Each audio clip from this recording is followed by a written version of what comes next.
Welcome back to another edition of Bourbon Kingdom. I'm David. And I'm Zach. And today we are, I'm really excited about this, the 117 series. You all know as soon as we can get our hands on them, we usually try to review them because Every time. they've been pretty good.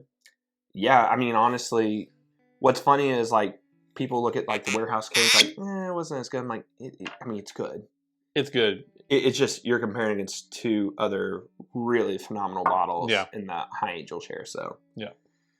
But yeah, today it's the 1910 extra age, and basically this is just your standard 1910, but they've aged it for 18 months instead of the normal, which I think is like 5 or 6 months. Yeah. And a second barrel.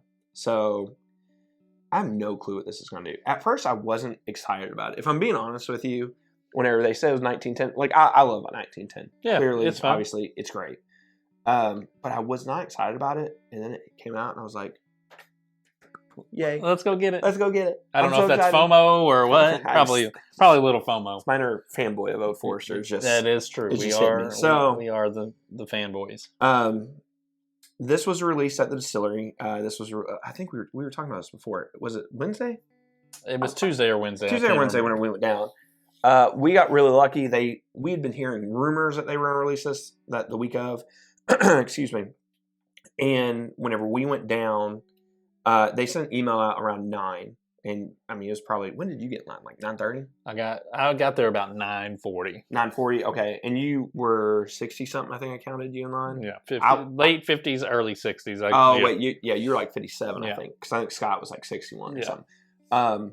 But yeah, so it was actually like, you could sleep in, go get a bottle. It was actually like a really nice kind of release. This is one of those times where you appreciate Old Forester being a little sneaky. Yeah. It was so much more convenient. Not sneaky in a bad way. They I don't think they like the lines being down there all hours of the day and all that stuff, and so they're just going to release them randomly so that you can. Pretty much. And then the next day they did another release. Yeah. And it was basically 100 sets of 2 bottles apiece. So did you hear how the second day was? I didn't hear anything. So I'm assuming it didn't go terrible just because I didn't hear anything negative from it, but for sure. But yeah, so this, and I had friends coming from Ohio the next day and they were able to get it. And it was overall, I think it seemed like a pretty good process. So. Yeah. All right. But yeah, by the way, in case anybody's wondering, yes, this is a $375. The good thing is, though, they give you 2 bottles every time you buy, so you get the equivalent of a $750, which I like. It's 93 proof, and it's $49.99. I know they put out an email saying it was like $45.99. That's not true. They actually came out in the line and said, hey, we're sorry, the email was wrong. It's actually $49.99. Typo. Yeah. We're familiar with typos. That's true. Oh, right away, man. That's brown sugar is right there at the front of it. Whoa. This is like way more intense. Yeah. Man. That extra age on there. I mean, that's a huge. Yeah, that just smacks you in the face with that.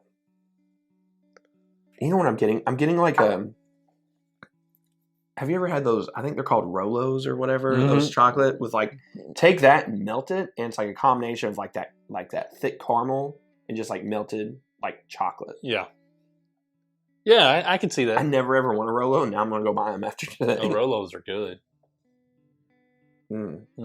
Yeah, I mean that's not unpleasant to the nose. No. And it's not like. I thought it would maybe be way over charring, and it's not. No, I don't. That char is still present, no doubt, but it's not.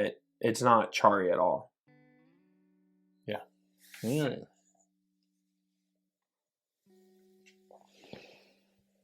Something's throwing me off. I don't know what it is, but I swear everything told me I'm getting a grape note on there, and I'm like, I've never had a grape note from an Old Forester product ever in my life.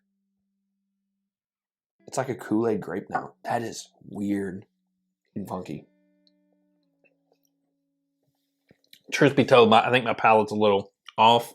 What's new? But more off than normal. Got an excuse. I got a lot of buildup in my head. But there is a sweetness to it. But equally, there's a spiciness with it. Yeah. That that's coming through even with my limited taster today. Man, there is a perfect balance of sweet and spicy on that. I did not see that spicy coming. Wow. Yeah, that's good. That is, yeah. I that. Oh man, that is good. It drinks a little different than a 93 proofer too. Yes. Well, I think it's that spice. There's really nice, like, I don't know if that's oak spice or what. There's some kind of spice on there, and I don't know how to describe it. It's not a rye spice. Not at all. No. But man, it is just so spicy though, and I like that. I dig that.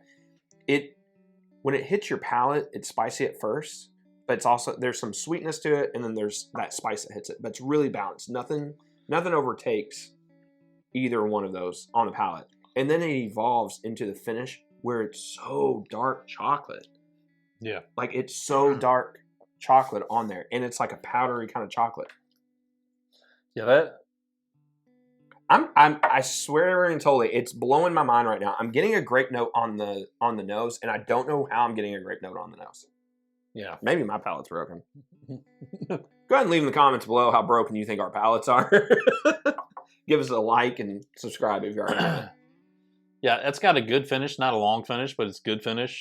I think the sweet and spice in the tasting notes kind of like, I think that makes it hold on a little bit longer than like what I think a normal 93 proofer would. Yeah, what's crazy is there's that sweet note up front. It's like it's not quite, I don't know, it's like a vanilla cream, but it's not vanilla cream. I don't know what note I'm missing there. And then you get like that spice on it, and then it just evolves into that chocolate. It's really good. A little bit of a walnut on the back end of it, or not. No, maybe not walnut. Maybe like just like some peanuts or something. It's got a little nuttiness to it and a little fruity. Like I feel like there's a little fruit in there too, but I'm not getting fruit on the palate or on the finish, but man, I am getting that fruit on the nose. And I cannot recall. I dig that. That is so funky and different on the nose, and I love it. I absolutely love it. It is a little drying on the back end of it, so I'm kind of. I think I know the note.